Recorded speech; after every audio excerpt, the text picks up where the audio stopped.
चाय पर शुरू हुई सरकार गाय पर आकर अटक गई। चाय पर शुरू हुई सरकार गाय पर आकर अटक गई। बात तो हुई थी 15 लाख की, अब 1500 में कैसे सिमट गई। चप्पल, जूता, कपड़े, किताब, हर चीज पर जीएसटी लगवा दी।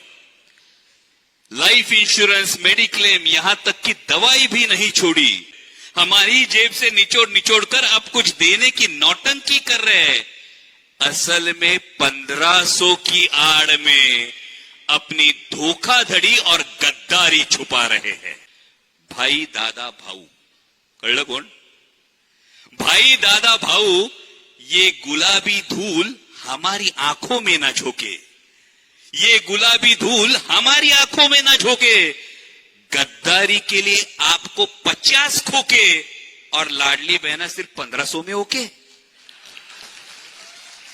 बघा, अगोदर लाडकी बहीण योजनेला शिव्या देण्याचं काम, पैसे मिळणार नाही, लोकांना भ्रमित करण्याचं काम, जसं यांनी कॉन्स्टिट्यूशन खतरे में है, संविधान खतरे में, हे भ्रम त्यांनी पसरवलं, तसंच आता लाडकी बहीण त्यांना सुरुवातीला वाटलं अरे पैसे कुठून येणार, कसे पैसे मिळणार, आणि नंतर स्वतःच्याच ऑफिसमध्ये, शाखांमध्ये जे आहे हे मोठे मोठे बोर्ड लावून लाडकी बहीण योजना, मुख्यमंत्री लाडकी बहीण योजनेमधून मुख्यमंत्री काढलं, लाडकी बहीण योजनेचे सगळे फॉर्म हे लोकच भरत होते आणि त्याच्यावरती टीका देखील करायची।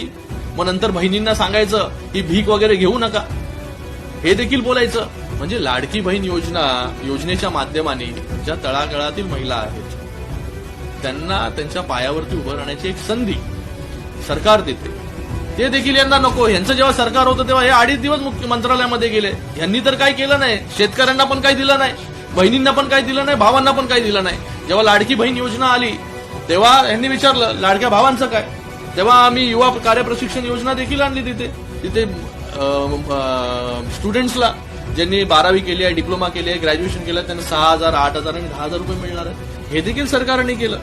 तर आज ही योजना आल्यानंतर आता त्यांना थोडीशी आता त्यांच्या तंबूमध्ये घबराट पसरलेली आहे की काय होईल। मध्य प्रदेशमध्ये जसं झालं तसं महाराष्ट्रामध्ये तर होणार नाही ना, पण मला वाटतं ही योजना जी आहे ते पूर्ण कायमस्वरूपी राहण्यासाठी, महिलांना सक्षम करण्यासाठी माननीय मुख्यमंत्री आणि